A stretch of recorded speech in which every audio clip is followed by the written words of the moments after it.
je voulais resserrer le propos donc, et enchaîner directement sur la question ou les questions que vous avez qualifiées de morale. C'est un mot dont je me méfie. Je préfère parler de questions politiques. Voilà, que pose la morale, chacun a la sienne, donc ça pose toujours un problème. En revanche, le droit, la loi, les règles politiques, les relations économiques, les rapports de pouvoir, les dominations sociales, les ségrégations à cause de la couleur sont des faits objectifs lourds qui structurent l'histoire et qui nous permettent de rentrer immédiatement dans finalement les 34 ans de retard d'Orléans. Parce que si on a la chance ce soir d'être réunis aussi grâce à la fondation des Anneaux de la Mémoire, on n'oublie pas qu'elle a été fondée en 1991. Bon, donc il a fallu manifestement 34 ans pour descendre à la Loire. Là, on a parlé de 3 jours ou de 10 jours, mais là, ça serait plutôt... Alors là, il a disparu. Bon, donc je disais que cette fois-ci, la nouvelle ou la marchandise ou l'information a mis 34 ans pour descendre la Loire. Mais vaut tard que jamais, hein, un philosophe disait l'avenir dure longtemps. Donc on peut espérer cet avenir-là va être désormais l'actualité d'Orléans. Et je ne sais pas si tout le monde connaît cette magnifique statue érigée en 1968 sur la place principale de Port-au-Prince, mais enfin c'est important puisqu'on la voit, et je ne sais pas si tout le monde la connaît, mais c'est une statue qui a été construite en 1968, qui porte le nom du marron inconnu. Et en fait, ce marron inconnu, c'est vraisemblablement François Mackendal, un bossal, c'est-à-dire un homme libre africain, qui a été mis en servitude, puis en esclavage, et qui s'est soulevé et qui a été rattrapé, puis exécuté en 1758, mais qui a été un des premiers à se soulever dans l'empire colonial français. Alors, le lien, il est direct, puisque je voulais recommencer rapidement par une question de méthode. Par une question de méthode par rapport à cette actualité qui consiste aujourd'hui à interroger ce qu'a été l'industrie et la richesse et la production du sucre à Orléans à la fin du XVIIIe siècle et pendant la Révolution française. Et si je parle de méthode, c'est parce que M. Leborgne a été bien trop aimable tout à l'heure en disant que j'avais découvert quelque chose. Les historiens ne découvrent pas, ils redécouvrent ce que d'autres collègues avaient trouvé, puis en fait ils le retravaillent. Je n'ai aucune prétention. Il y a eu de grands érudits au XIXe et au XXe siècle dans la ville d'Orléans qui connaissaient très bien leur révolution. Mais en même temps, c'est intéressant parce que c'est la façon dont on raconte la révolution et donc la façon dont on met en valeur tel ou tel aspect qui est intéressant. Et qui dit histoire dit souvent mémoire, et qui dit mémoire dit oubli. Hein, les trois termes fonctionnent ensemble, oubli, mémoire et histoire. Et moi, ce qui m'a intéressé, je ne suis pas un Orléanais, mais Orléans est une ville dans laquelle je vis depuis une vingtaine d'années, ça a été de constater au travers de ce livre sur la Révolution, de raconter l'histoire de la Révolution à Orléans, mais surtout il y a une double histoire qui m'intéresse, c'est comment les Orléanais, ou les élites orléanaises, pour être un peu plus juste, ont construit l'oubli de la Révolution au XIXe et au XXe siècle. C'est cela qui m'a intéressé. L'histoire est aussi la construction de l'oubli de ce que l'on ne met pas dans l'histoire. Voilà, c'est ce qui m'intéresse. C'est aussi cette histoire-là. Et cette histoire-là, ce n'est pas une histoire agressive, vindicative ou critique contre Orléans. Hein. Certains ont dit, mais pourquoi vous en voulez comme cela à Orléans? Je dis, mais je n'en veux pas du tout à Orléans. Au contraire, je veux valoriser Orléans. Je veux mettre en valeur Orléans.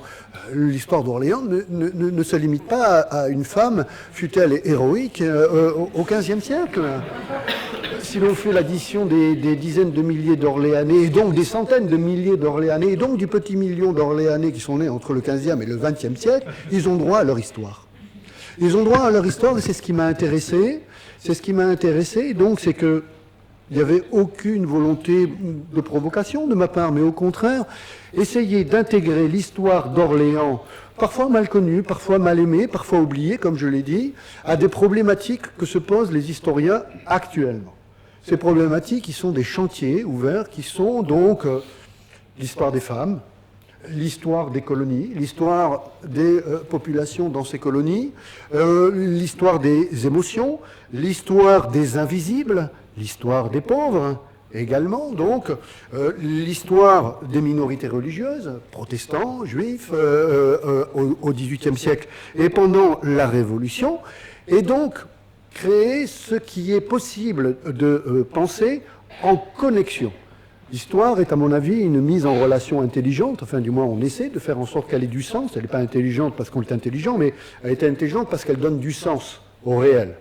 Et donc, en fait, tout le pari, c'est de se demander, mais comment faire dans cette histoire-là pour... Bon, comment on fait pour passer... Voilà, comment faire pour tenir un pari méthodologique qui est le suivant. Comment faire l'histoire d'une ville et l'histoire du monde? L'histoire d'Orléans n'est intéressante que parce qu'il y a une mondialisation effrénée au XVIIIe siècle. Le XVIIIe siècle est l'ouverture de la porte donc vers l'océan Indien. Il a été découvert bien évidemment auparavant, mais la grande route asiatique vers la Chine, vers les Philippines, se construit au XVIIIe siècle. Et puis c'est au XVIIIe siècle, donc avec le conflit mondial, donc entre l'Angleterre et la France, dont on a parlé, donc les routes commerciales, que le monde devient un lieu d'espace de lutte, de guerre économique. Le monde devient un espace géopolitique, c'est-à-dire une stratégie de l'affrontement entre la France et l'Angleterre, donc à l'intérieur duquel, on le voit, la politique mondiale va être à l'ordre du jour. Les Anglais sont capables d'envoyer des armées entières sur le continent américain, sur le continent indien pour contrer l'expansion coloniale française. On a donc une mondialisation de l'économie, une mondialisation des conflits. Et la question, en fait, que l'on se pose, que je me pose, moi, c'est bien sûr de me dire, mais comment Orléans rentre dans cette histoire? Alors, les collègues géographes, les historiens n'ont pas tout inventé, ils ont parfois besoin de leurs collègues géographes, il y en a peut-être ici, dans la salle. Les collègues géographes, donc, ont inventé un concept qui m'intéresse. Comment passer de l'histoire globale à l'histoire locale? Alors, ils parlent d'histoire glocale. On va parler d'histoire glocale. C'est intéressant parce que ça veut dire que dans une histoire locale, on va retrouver cette problématique de la responsabilité de ce qui se passe dans une histoire locale qui empêche de fermer les yeux. Et qui permet de construire... Vous savez, on est bon historien avec les autres historiens parce qu'on se recopie entre historiens, même si on passe beaucoup de temps aux archives municipales, aux archives départementales. Donc en fait, je dis cela parce que... on a deux exemples assez révélateurs de réussite et de relatif échec d'une tentative de mettre à l'ordre du jour près d'Orléans cette histoire de l'esclavage, cette histoire de la traite, cette histoire donc du commerce infâme des êtres humains de l'Afrique aux Antilles. En 2007 a eu lieu à Orléans une exposition qui s'appelait Sucre brun, sucre blanc, donc qui était intéressante, qui s'était déroulée donc au cloître de Saint-Pierre-le-Péhélier, où en réalité il y avait deux histoires déconnectées. Il n'y avait pas méconnaissance de l'histoire de l'esclavage, mais c'était une histoire de l'esclavage qui était présentée de façon très succincte, très superficielle, sans lien véritable avec le sucre. Comme si le sucre, en fait, une fois qu'il arrivait en France, dans le royaume, était déconnecté de cette problématique-là. Et le maire de l'époque, en 2007, terminait sa préface avec des mots dont je pense qu'il serait impossible d'écrire aujourd'hui en renvoyant au goût, à la gourmandise, au gâteau, aux sucreries, en invitant leurs Orléanais à se régaler. Je pense que ces propos ne seraient plus possibles d'être écrits aujourd'hui, je le dis en toute simplicité. Et puis on a eu en 2017, il ne faut pas l'oublier, je crois qu'il faut au contraire le souligner, rendre hommage, une exposition au musée donc de la Marine de Loire à Châteauneuf-sur-Loire, qui s'est appelée « Est-ce à ce prix que vous voulez manger du sucre ?» et qui renvoie bien évidemment donc à ce passage de Candide. Pourquoi ça bouge ? Oui, mais je voudrais qu'il arrête. Voilà.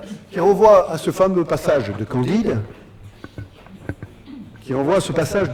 donc, qui est intéressant parce que par rapport à la question que vous posiez sur la responsabilité, donc, en fait, c'est une question qui est déjà contemporaine. Ah, d'accord. C'est déjà une question qui est contemporaine du XVIIIe siècle, puisque, vous le voyez, donc, dès 1759, Voltaire fait demander à Candide, donc, si c'est à ce prix-là que l'on veut manger du sucre. Donc, c'est un débat, déjà, au XVIIIe siècle. Certains ne ferment pas les yeux. Et plutôt que de parler d'ambiguïté des Lumières, c'est une expression que je n'aime pas, je préfère parler de paradoxe des Lumières. C'est Jacques le Fataliste qui dit à son maître, un paradoxe n'est pas une fausseté. Et c'est intéressant parce que ça veut donc dire en fait qu'on a un monde de paradoxes qui est autant celui des Lumières que celui des contre-lumières, pourrait-on dire, des anti-lumières, qui justifie l'injustifiable ou l'innommable qui serait ce commerce-là. Mais ils ne sont pas les seuls. Donc là, on a encore une autre réflexion de Bernardin de Saint-Pierre, donc sur le problème donc du café, du sucre et de leur consommation. Donc la question est la suivante. Et je la pose cette fois-ci de façon un peu plus rude et sévère. Un ami syndicaliste qui avait à peu près l'âge des gens qui sont dans cette salle, en me faisant visiter la rue donc, de Bourgogne, me disait il y a du sang sur les toits d'Orléans. Je lui ai dit comment ça? Que veux-tu dire? Il y a du sang sur les toits d'Orléans. Il me dit oui, tu vois ces formes-là de cheminée, ce sont des formes de moules, de poterie qui constituaient donc les pains de sucre, donc les fameux pains de sucre. On ne jetait rien, on les réutilisait comme cônes de cheminée. Et donc la phrase était un peu rude, mais elle n'était pas entièrement fausse, puisque si l'on va donc de la dérive donc de ces cônes donc de poterie jusqu'à ceux qui ont cueilli donc en se sciant les mains et en se brisant le dos, la fameuse canne à sucre dont on a parlé, il n'est pas entièrement faux de dire qu'il y a du sang sur le toit, sur quelques toits d'Orléans. Alors, je reviens à cette image, pardon de la répéter dans les exposés, mais je l'utiliserai différemment. Chaque historien peut l'utiliser à sa façon. Elle m'intéresse parce que quand on va sur les commentaires de cette image, elle est intéressante parce que pour moi, il y a en fait une volonté de tenir ensemble la chaîne de tous les systèmes d'exploitation, un peu à la manière de Michel Foucault qui parlait donc des biopouvoirs, c'est-à-dire les pouvoirs qui se mettent en place avec la naissance des États entre le XVIe et le XVIIIe siècle et qui vont peser non seulement sur les structures institutionnelles des États, mais qui vont peser aussi sur tous les sujets des rois. La biopolitique, selon Michel Foucault, c'est en fait ce pouvoir qui repose sur le corps de chacun, et qui fait que si l'on parle d'une minorité oppressée, si l'on parle ici ce soir de façon plus préférentielle des esclaves, on ne peut oublier qu'il y a d'autres populations opprimées, il y a d'autres populations exploitées également. Et c'est la complexité de l'interrelation de ces systèmes d'exploitation, à mon avis, qui fait sens et qui donne à comprendre l'incompréhensible pour beaucoup, c'est-à-dire la Révolution 1789. Puisque c'est quand même là aussi vers lequel je m'approche. Il y a en fait dans cette image-là deux espaces qui sont intéressants. Quand vous lisez les commentaires, j'ai essayé de les voir de cette image-là, je fais un zoom sur ce groupe de personnes, puisque avec l'ombrelle, c'est Madame Vandenberg, à côté d'elle, donc Sipierre, l'intendant, donc l'homme du roi, hein, à Orléans, à côté de lui, l'architecte qui a reconstruit le pont d'Orléans, et puis devant, dans tous les commentaires que j'ai trouvés, donc il est dit qu'il y a un serviteur qui s'appelle Paul, donc vous le voyez, pas de pointeur, mais vous le voyez, c'est ce serviteur noir, le serviteur noir. Ça nous pose immédiatement la question du statut. Et la question dont on utilise les mots en histoire. Mais quel serviteur? Qu'est-ce que c'est, serviteur? Le royaume de France libère tous ceux qui posent le pied sur le royaume. Et il n'y a pas d'esclaves en France. Ah bon? Il n'y a pas d'esclaves en France. Le problème, c'est que, on l'a bien vu, la multiplication des échanges entre les Antilles et le royaume fait que les possesseurs de plantations, les maîtres, les magistrats, les personnes qui sont engagées dans la traite ou dans la plantation ont avec eux des esclaves, qui sont leurs serviteurs. Donc, entre 1720, 1775, 1780, le Parlement de Paris, qui refuse d'utiliser le mot esclave puisqu'il n'y en a pas dans le royaume, met en place des zones, en fait, où sont enfermés, où sont parqués les esclaves qui ne devraient pas bouger des ports. En réalité, personne n'obéit à la loi. Vous savez, sous la monarchie, personne n'obéit à la loi. Hein. Sous la République, tout le monde obéit à la loi. C'est pour ça que quelquefois, certains ont une vague de nostalgie de la monarchie en disant mais sous la monarchie, c'était plus libre. Ah oui, bien sûr, si vous aviez des privilèges. Si vous aviez des privilèges. Mais comme il n'y en avait que 2% qui avaient des privilèges. Bref, sous la monarchie, donc, chacun s'arrange avec la loi, en fonction, justement, on l'a vu, de la multiplication des coutumes. Et donc, chacun essaie de faire passer son serviteur au-delà donc de ces zones de parcage. Donc, on ne peut pas dire autre chose, qui sont donc des zones de non-droit à l'intérieur de l'espace français. En fait, je ne crois pas que ce soit un serviteur. Je crois que Paul est un esclave. Paul est un esclave, donc je n'ai pas la preuve, mais il n'y a pas de serviteurs en soi qui soient des hommes libres. Pourquoi? Parce que, évidemment, la grande problématique du XVIIIe siècle, ce n'est pas simplement les Blancs et les Africains qui sont mis en servitude. La grande problématique du XVIIIe siècle, c'est les libres de couleur. C'est les libres de couleur. C'est les Noirs qui ont réussi à s'affranchir, soit parce qu'ils ont été affranchis, on l'a vu dans le cas de Saint-Georges, par leur père, qui les a reconnus lorsqu'ils sont métis, soit parce qu'ils ont racheté leur liberté, soit parce qu'ils ont fait des hauts faits d'armes, par exemple pendant la guerre d'indépendance américaine, et le fameux Belay, donc, qui a été peint de façon magistrale, donc par Girodet, un peintre pas très loin d'ici, montargiste, donc, ont pu conquérir leur liberté. Donc là, on n'a pas un libre de couleur. On a clairement un esclave qui, à mon avis, est représenté. Mais ça ne suffit pas. Comment vit cet esclave serviteur? Quelle est sa qualité de vie? Au fond, je ne crois pas qu'on court à la victimisation. Il y a un danger dans la mémoire, c'est « je suis plus victime que toi ». Ça pose un problème philosophique en ce moment, chacun revendiquant sa mémoire en disant « ah mais les vraies victimes, c'est nous ». Je n'en sais rien et je crois que ce n'est pas très constructif comme débat. Sur cette image, on le voit sur cette gravure, peut-être ces blancs-là qui triment comme des bêtes de somme, vous les voyez, en tirant les barges et les gamarres, peut-être vivent plus mal que cet esclave serviteur. Mais à un moment donné où le statut des personnes devient le problème philosophique et politique le plus important, au fond, vivre mieux, mais sans liberté, est-ce mieux à la fin du XVIIIe siècle que vivre misérablement, mais en étant libre? C'est une question qui va être au cœur du débat philosophique de la Déclaration des droits de l'homme et du citoyen. Le lien entre la liberté constitutive comme le passage du droit naturel au droit positif, ou bien la liberté comme l'accession à un niveau social qui vous permet de jouir de votre liberté. Voilà pourquoi tout le problème de la France, dans lequel nous vivons encore, c'est que si l'on veut que le tissu social tienne, il faut que égalité aille avec liberté. Et comme Rousseau l'a expliqué, s'il y a des gens qui s'enrichissent de façon éhontée et des gens qui s'appauvrissent de façon scandaleuse, le tissu social se déchire. Et les plus riches n'ont plus volonté à être solidaires avec les plus pauvres, et les plus pauvres ne ressentent que de la haine vis-à-vis des plus riches. Je parle du XVIIIe siècle. Hein. Je parle du XVIIIe siècle. Vous l'aviez compris. Donc, on a cette problématique excessivement importante qui est celle de l'éthique du statut ou bien la rationalité de l'économie. Comment l'histoire des sucreries rentre dans cette problématique? Eh bien, elle y rentre parce que, on vous l'a dit, donc je ne vais pas le répéter, mais j'utilise ce document parce qu'il est important. On ne l'a pas été montré, mais vous le connaissez, bien sûr.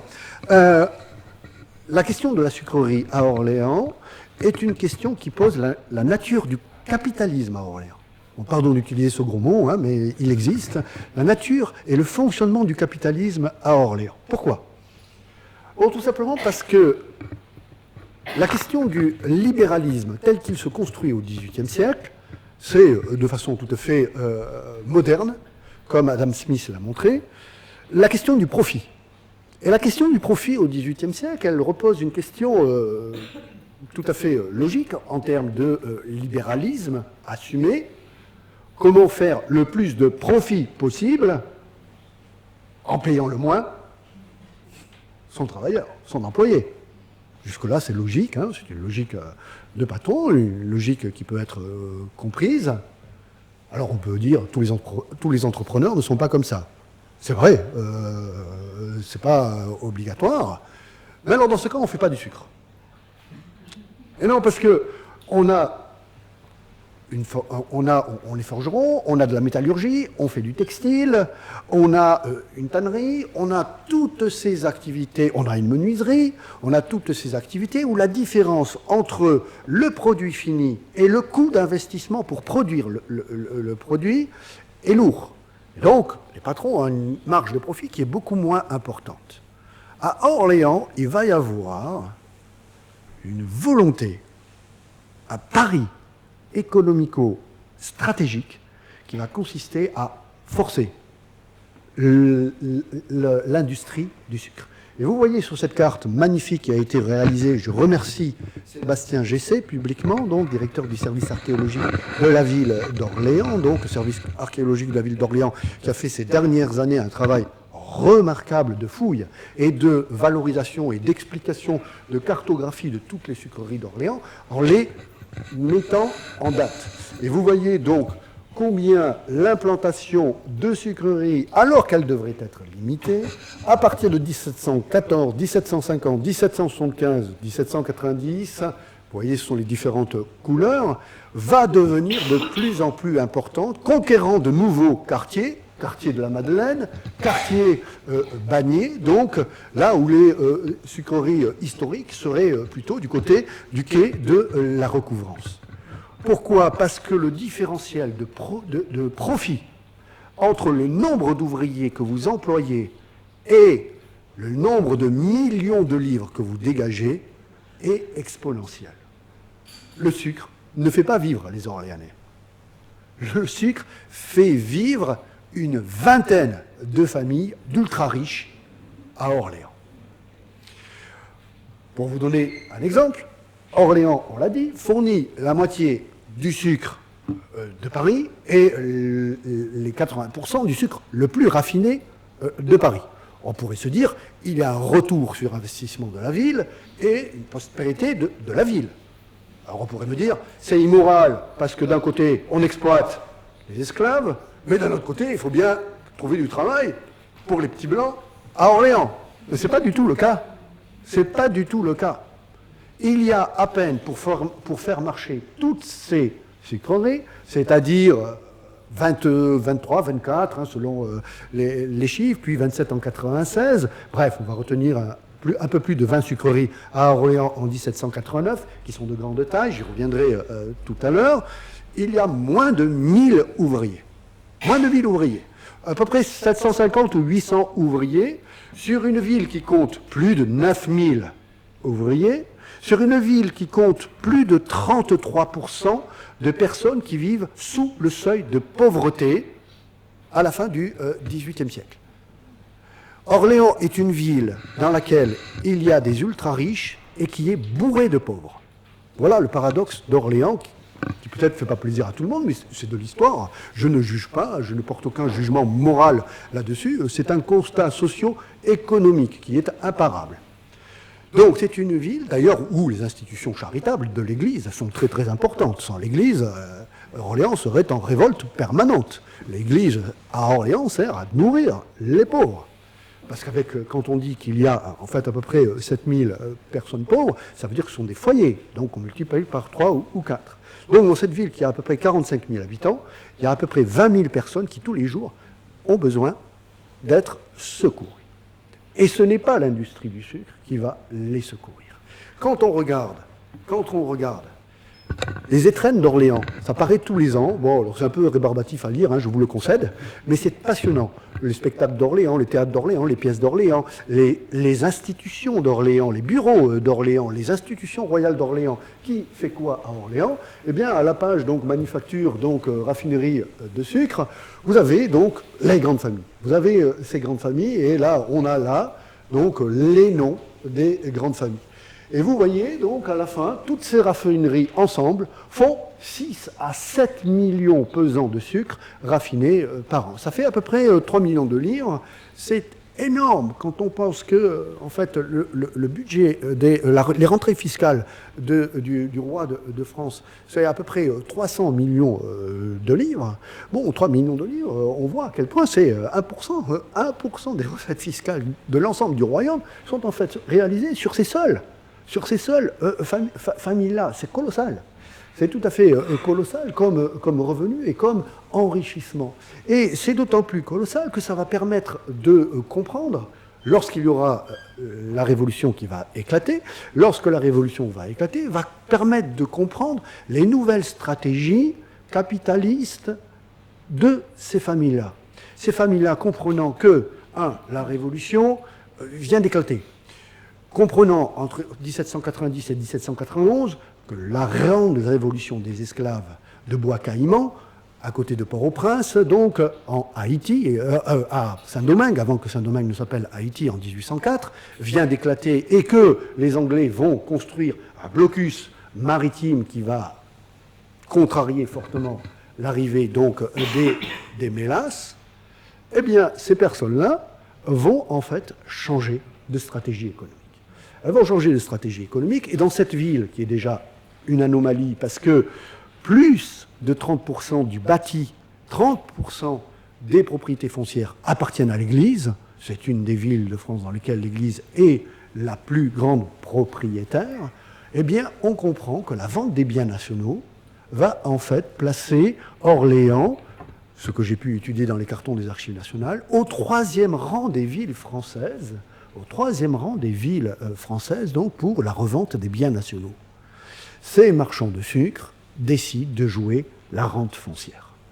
Et ils décident de jouer la rente foncière. C'est pas tant l'industrie du sucre qui diminue que les principaux capitaines d'industrie de l'industrie du sucre qui décident d'investir sur la rente foncière, se détachant d'une pratique qui devient risquée pour arriver à une autre pratique qui sera à son tour un des maillons de la chaîne de la domination au XIXe siècle, qui sera le grand bourgeois rentier d'immeubles.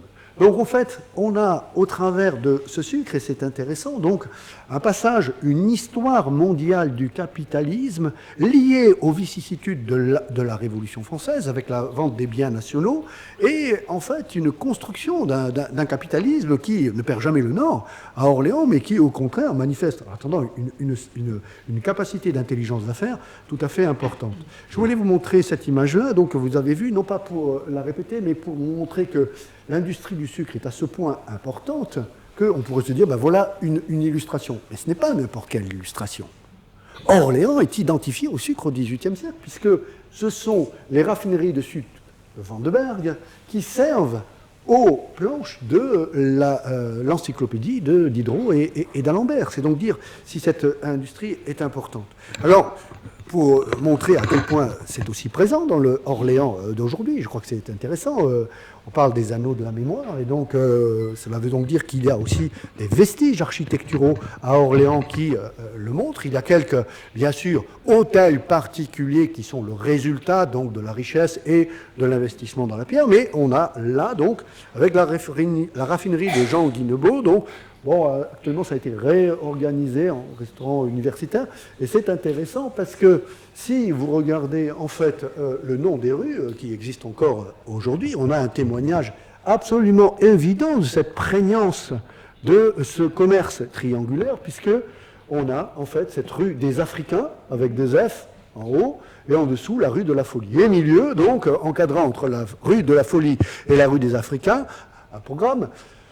Cette espèce de corps de bâtiment énorme qui dit l'investissement en espace foncier, donc de ce qu'est la sucrerie, puisque la mélasse arrive et l'ensemble du processus qui va transformer cette mélasse en pain de sucre va en fait être réalisé dans cet espace quasi insalubre, en attendant toutes les visites commodo, incommodo, donc des inspecteurs de la salubrité que j'ai pu lire, vont dans le sens de ce qui vous a été dit sur la peur d'incendie et d'autres pollutions urbaines dont on parle à l'époque sous le terme de pollution. Bon, voilà des éléments donc qui permettent de comprendre ce que sont les pains de sucre. Et vous voyez donc ce tableau en fait qui a été fait à partir, donc on ne le voit pas très bien, je vous prie de m'excuser, je n'ai pas réussi à bien le reproduire, à partir des villes de Nantes, à partir des villes d'Angers et à partir donc de Bordeaux, Saumur et Orléans. Si vous regardez donc, en fonction du nom du raffineur, l'actif brut, donc l'investissement en ustensiles et ainsi de suite, vous voyez en fait que les deux qui se détachent, mais de la manière la plus extraordinaire qui soit, sont deux familles orléanaises, les Vandenberg et les Raveau et Damadière, donc qui ont un actif donc de 336 895 et 706 000 livres, là où on rentre dans le tableau déjà de valorisation à partir de 363 livres ou 1029 livres. Donc vous voyez en fait la richesse accumulée, la richesse qui était en fait un objet absolument remarquable de la postérité orléanaise, cachée, mais bien réelle. On ne trompe pas les chiffres de l'économie. Donc oui, Orléans est une ville qui a participé à cette histoire-là, l'histoire donc du commerce triangulaire. Et je crois que le fait qu'elle n'ait pas participé directement à l'armement de navires négriers n'exonère en rien la responsabilité d'Orléans. Je le dis une fois de plus en conclusion, donc, non pas sous la forme de ce que certains historiens grincheux ont appelé une histoire de la repentance. Il n'y a aucune repentance ici, il n'y a aucune volonté d'accuser qui que ce soit. Et il y a simplement la volonté de faire le métier d'historien, qui est de dire, à défaut de la vérité, ce qu'a été la réalité sonnante et trébuchante du résultat de l'exploitation de centaines de milliers d'Africains devenus esclaves aux Antilles. Je vous remercie.